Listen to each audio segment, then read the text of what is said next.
Welcome to Energy Stew. This is Peter Roth, your host, and I'd like to ask you, are you listening to this digitally?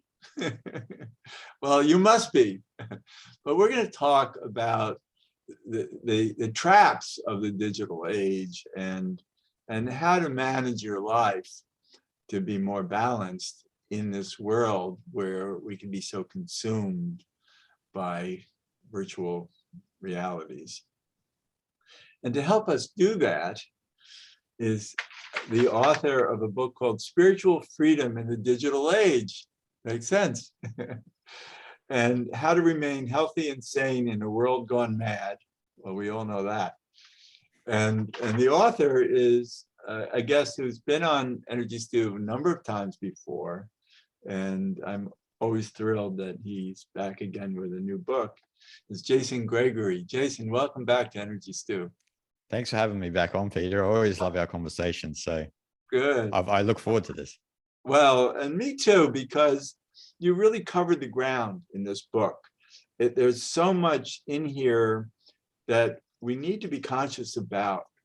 And many of our listeners, I think, are. I think I have a very spiritual following, and I think people understand a lot of how to manage this crazy world. But we see so much around us of the world gone mad. And this can help us understand why and how. Yeah. And you've really covered it, and you talk about a lot of interesting aspects of what the troubles are that many in the public are caught in. They're not able to separate themselves from the attraction of being totally consumed by digital reality. Yeah, it's true. I think that people have gone lock, stock, and barrel into the digital world, and they've kind of forgotten actually the organic world around them a little bit. And the irony is with digital technology is we're in digital technology speaking about the organic world, but we're not experiencing the organic world around us. So everything is about that. That's the irony, isn't it? Here we are, right? Yeah. Being digital right now. Yeah, exactly.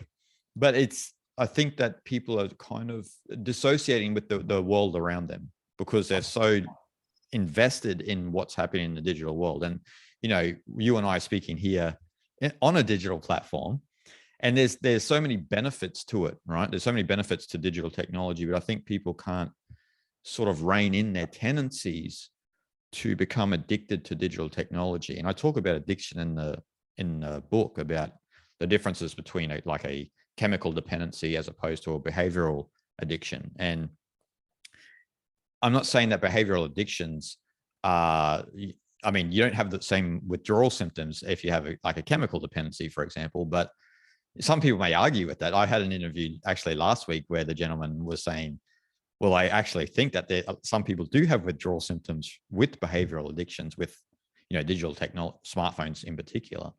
So you're seeing this because addiction itself is classified the same. It doesn't matter whether it's a behavioral addiction or a chemical dependency. That addiction is addiction, but the behavioral addiction, maybe you won't suffer the same sort of, obviously you won't suffer the same sort of withdrawal symptoms if you're addicted to heroin, for example, but you'll have probably a psychological kind of breakdown from having this over dependency on being connected, getting that dopamine hit with your likes and your retweets. And also what disturbs me a lot is it's hard to converse comfortably with people who are being distracted by their phones at the same time. Yeah, I agree. Like if I'm out, say if I go out to dinner, my wife and I, we don't have a smartphone. So we never are at dinner or, looking, because if I need to look at the screen, I'll go home and I'll open the computer and I'll write an email or whatever I need to do. We have this interview here, I'm on my computer and you're obviously on your computer. But then I often find myself when I'm out with people, they're always half in conversation with you. So yeah, and I've heard a couple of psychologists say that even if they have the phone, if someone has a phone on the table, in some sense, that's what's more important. Like it's a psychological thing. Like they've got that there. They're expecting maybe a ping or maybe a phone call or anything, you know, they're looking for an element of distraction in some sense to get out of the conversation. They have to turn the sound off. Yeah, So, exactly. but you know, another thing, often driving when I have passengers in my car, and we're in the country and there are beautiful sights to see, and I'm pointing out, look at that beautiful, and people didn't notice it because they're too absorbed in their phone. It's like, wait a minute, you know, put the phone down and watch nature. What they might do, Peter, instead is they might Google what you looked at and to look at it through the screen. Well, often I'll grab my phone just to take a picture of how beautiful things are. I had that email, actually, a comment. It was a while back where someone who watches my videos said, I know you say sometimes negative things about digital technology, but I've watched the pyramids through my phone and I don't really need to go there anymore. And I was thinking to myself, well, the experience of being at the pyramids is far outweighs looking at a few. Yeah, hugely outweighs. Yeah, hugely outweighs, you know. So I find that amazing. And you've kind of, we're stepping into this realm of where we are trying to document almost our experience and just consume a lot of information without actually having a genuine and real experience, right? I remember Alan Watts once said when he went to Japan, he went to Kyoto to see all the Zen temples and the beautiful, you know, Zen gardens. And he was shocked because a lot of the tourists from overseas and the Japanese, all they were focused on was taking photos, like getting the shot, the perfect shot. And that hasn't really changed, right? Because people on there, it's got worse in fact, because people have their smartphone and they can just bang 1,000 photos at once. It's not on film anymore. So Alan was kind of saying that people are more focused in some sense on documenting their experience rather than being present in the experience itself. Right. Well, I have a bit of a problem because I used to be a professional photographer. Yep. And so I try to see things through the eyes of a photographer, and then I want to capture it. But I also know that, you know, it interferes with a personal experience. Well, you're also speaking about something different too, Peter, because you're speaking from a perspective of a professional photographer, right? You're trying to get the right shot of a beautiful shot. What I'm speaking about is people just getting selfies and this and that, like to document, you know, like to document their experience. They're not really, everyone's not a photographer, right? We're just, people are haphazardly just, you know, taking shots on their iPhone. But they're usually getting selfies to document the experience. Like, look, I was at Kyoto. Look, I was at the pyramids. And it's like, but can you tell me anything about the experience of Kyoto? What was the smell of the air? What were the people like in the area? How did the food taste? And then a lot of people don't have that real experience when they're in this mode of documentation. Well, one thing in your book that you talk about is how much attention we pay to technology and taking care of technology, and how little effort we put into taking care of our bodies. 100%. I mentioned in the book about how the perfect technology is human. That's right. I know that, and it's imperfectly perfect. Yeah, exactly. And I think people are short-sighted in a sense, because when you think about the human being, like the mind, the body, everything about us, our energy systems, it's a extremely complex system. And there's no surprises that in the AI field, they're trying to replicate this technology. They don't have any sort of outside source of technology that they found from another planet or something. They're trying to replicate this technology. Yeah, I like the way you handled it in the book. And, you know, it's really important to understand that they don't understand the brain, that science still hasn't figured out consciousness and respect it. They think that our consciousness is just some, you know, mental computer aspect of our brains. Yep. And They so, think it's, yeah, they really do.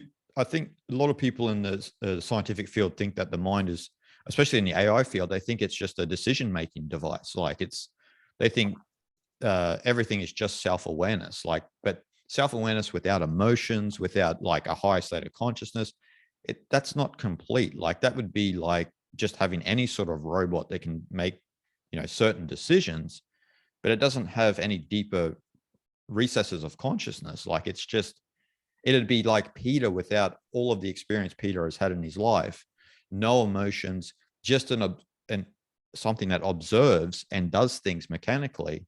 And I'd say, well, that's not Peter, because the Peter I know has all of these wonderful experiences, has, I know him personally, but this robot I see is not, not Peter. I know it's not. but they could build a computer bank of information that they say this is your memory, but it's just computer information. Yes. Because I really believe that our thinking doesn't come from our brain, it comes through our brain. Mm. And because after all, we don't plan thoughts, we have them, we don't even know where they come from. So how is science going to know where they come from other than trying to figure out that it's some computer that they can program? That's a great point, Peter, because their whole assumption is that our mind is in our brain, our emotions are in our brain. But like when you look at, especially if we look at it from the Eastern perspective, pure consciousness, and actually quantum physicists actually talk about this a lot, it's not found in the brain, it's not local in the brain. Right. So but at the same time, as you said, it comes through the organic process. And so we are this organic instrument, right? And we experience it through the organic process. So consciousness itself functions through the organic life. That's why a flower turns towards the sun. This is consciousness too, right? Yeah. But their assumption is that you can just take that consciousness out and plant it into a manufactured robot, and it will function just as a human will. And it's like, but the whole state of consciousness comes through organic matter, and it's also not, it comes through it, but it's not linked to it. So that's why like a robot would be able to behave like a human artificially. Yes. But the vast depth of our consciousness wouldn't be there. No, I use the artificial grass analogy in the book, where you can get artificial grass, but the thing is, it's artificial grass. Right. It's not the real thing. Right. It's not the real thing. So, and we would know the same. Like we would be able to tell the difference between artificial intelligence as opposed to a human. And I argue in the book that what they really want is actually artificial consciousness. They don't want really artificial intelligence, because the way they think of intelligence is very handicapped in the AI field, because they only think of self-awareness. Or if it's self-aware, then it's going to want to take over humanity. And it's like, just being self-aware doesn't mean you're self-interested. You see? So right. So a robot would really not have the true compassion and empathy that a human would have. They might have a fake version of it.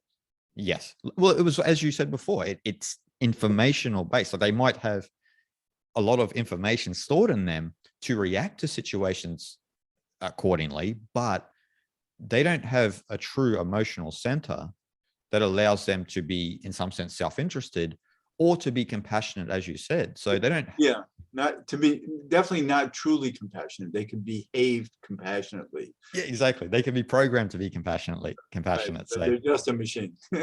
yes. And they're just running a program in that situation. So right. So your book looks at a lot of ways that we get caught up in this, and lose our sense of self because we're so stimulated. And it's also the speed of the digital life that we need to keep up with, and it's confusing to keep up with it all. And there's a big difference between that and living without it, and the pace of your mind and your body in naturally in the world, when it's not being influenced by the speed of the digital world that we Yes. we connect. Well, I often use the analogy that humans are analog and we're not digital. Like the way that we operate and function is analog. Like our brain waves aren't 100 mile an hour like the way the digital world functions. You know, we learn in a slow manner. We think in a slow manner, especially when we create something that has value. You know, like a lot of people may make TikTok videos, for example, but do TikTok videos have value? And no, they don't. Like they're a 60-second video. Anyone could. Oh, they're entertaining. They have entertaining value. They have entertaining values, yeah, but do they have lasting values? Is sort of what I mean. Like, say, for example, if you listen to a piece of Beethoven, right? Like that's hundreds of years removed from the time he lived, but it still has value now. Right. I mean, it's a great piece of art that came through a slower process. I mean, it took 10 years sometimes to write a piece. I mean, if you were to say to someone these days, I need you to write a piece of music, but take 10 years to do it. I mean, people would fall off their chair. They'd be like, no way, I want to get that done in one day. So, and a lot of the great things that we create come from a slow process, as opposed to like trying, and in a digital world is speeding us up to try and be quicker creators. Yeah. And I've fallen into that a trap years ago as well, Peter, like trying to make certain videos and get them out at a certain time. And then you just end up then creating more content, but does the content have value? Right. So there's something analog that's very important. And I'm thinking of social groups, or, you know, maybe work groups, or all kinds of different society situations that in the last couple of years could only be handled digitally using Zoom or whatever. Yep. And how there are many nuances of knowing other people that you can't experience in a Zoom meeting. No. Then when you're around other people and you have body language, you have smells, you have, you know, there's so much that there's so much physical language that you don't experience digitally. It's true. Like even this interview, for example, right? It would be much better if you and I were in the same room. Oh, I was so happy to see you in person. Yeah. But it would be 100% better, right? Like we would, you can get. I don't know if my mind right now is very good at handling an interview this way. And when in person, I'd be distracted because it wouldn't be normal. I'd be distracted by all this other information that comes in from just being in the same room with you. Yeah. And it would be a very different experience. Yeah. It's more of a beautiful experience. I mean, just take the interview component out of it, right? Like we could be. Yeah, exactly. No, just to hang out with you would be so cool. Yeah. So like, as opposed to a Zoom or a Skype call. And this is, I think, a thing a lot of people, though, like the Zoom technology and Skype technology and all of that, like this video conference technology is great. Like, I'm not saying there's anything wrong with it, but as you see more people working remotely, you start to lose a little bit of that camaraderie. I mean, I know it's not good to go to an office, 9 to 5. Like, I'm not a proponent of, people dragging their heels in a 9 to 5 job. But sometimes, at least at those jobs, you have some sort of camaraderie because you're in a physical place together. Right. How I'm seeing is that if you're in a physical place with people, you're not as conscious as how you look on the screen. It's like I look on the screen and I go, oh, are my teeth wide enough? That kind of thing. But in person with people, I just be caught up in the social interactions and not be so self-conscious. Exactly. It's a lot of things we're missing out on, but I think it's going to keep going that way, especially in the working environment. You're going to see more people working remotely. I mean, I don't know how New York is at the moment, if people have gone back into the offices or they're still working remote. But I know some have, and some are glad they don't have to. But yeah, there's definitely that too. But in Australia, a lot of people are still working remotely. Some, yeah. but it's a minority that have gone back into the office at the moment. So Well, people are afraid to, but I'm thinking, in the future, um, it's also when we live digitally, we're vulnerable to electromagnetic pulses and things like that that could just knock out all of this for a while, and we won't know how to live. no, the dependency on the grid, on the internet grid, is a, well, it can be problematic in the future, right? Like you said, an electromagnetic pulse or something like that takes out a satellite. You and I lose contact, we lose everything, like, well, Right. everything in air quotes, right? We probably learn how to live again, but we learn everything in the digital space. Probably we can't access our banks. We'll have to go back to, writing withdrawal checks and, and all of this. Who knows what kind of interesting creation would come from that, but I hope we're not forced into it. I think though that we do need to think of becoming more analog. Definitely. You just have to, I talk a lot about balance in the book. If you're gonna go head on into the digital world and you're gonna become this digital person, I mean, it comes at a cost. It comes at a mental health cost. It comes at you find yourself lacking the social skills to speak to other humans. I mean, there's forms of training that happen, particularly with young people who are on digital technology, because they find it hard to read social cues. They find it hard to find nuance.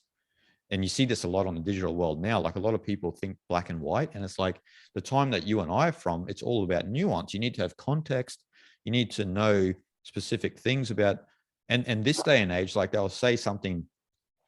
If you like Donald Trump, for example, they think that they can tell everything about you because you like Donald Trump. And it's like, no, but humans have nuance. Like, we're all not a prototype of a certain character. Like, They want to categorize you, though. They want to categorize you. And that's a big Western problem, right? The categorizing, because the Western cognition is individualistic, which leans into objects and categories, as opposed to the Eastern, which builds on relationships and context.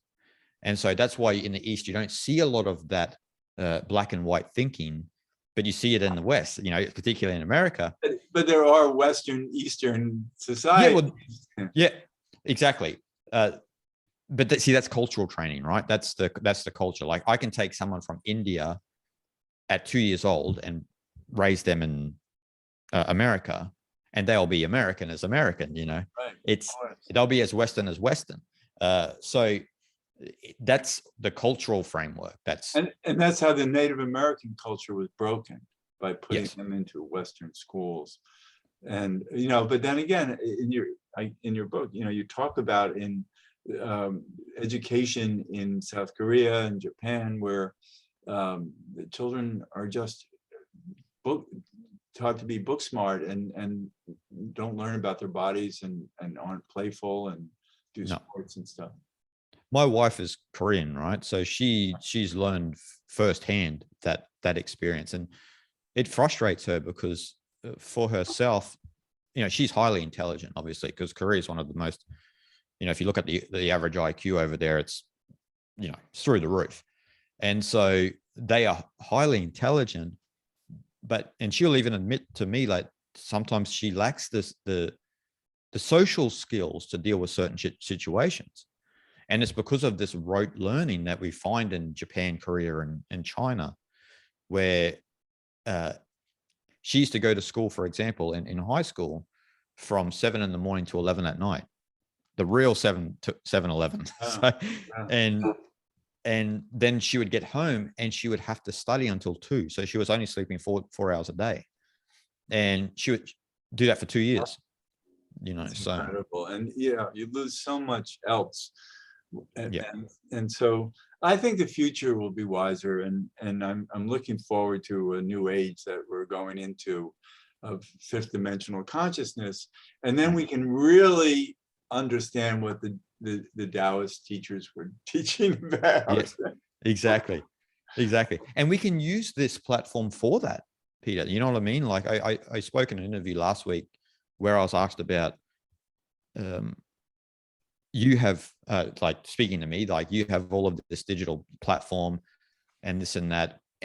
even though you're writing books about the negative impacts about digital technology, and how would you advise people to engage with it? And it's like, if you're going to be, especially a content creator like yourself, you want to put out a peaceful, positive message on here, right? At least something that's going to contribute to the benefit of humanity going forward, right? Like, but what we see in the digital space now, because of the algorithm, because of advertising, people get attracted to drama because that's what stokes the fire of a lot of people who are, looking on their phones. So the best way to do it is if you're going to engage with it, focus on the unity of humanity, focus on what's best, and for yourself personally too. How are you going to be a better person?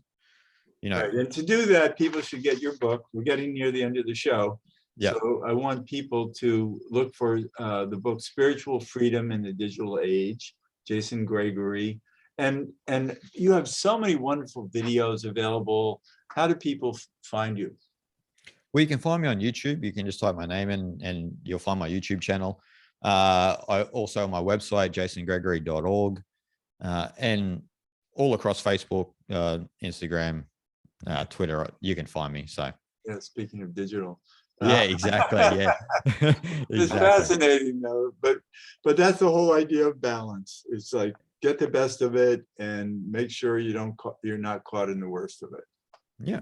But you can use, just myself as an example, you can use those platforms in a healthy manner if you're not connected to them all the time. Right. So good. It's being overly connected is what's driving people crazy. So right. So this is wonderful talking with you, and I can't wait till we do another show. Yeah, exactly, Peter. I'm so excited, and you always have good, interesting topics to talk about. Jason Gregory, thanks so much for being a guest on Energy Stew. Thank you, brother. Always good to see you. And this is Peter Roth, your host of Energy Stew at prn.live. I can be reached at peter@heartriver, HEART river.org. I'd love to hear from you, and thanks so much for listening.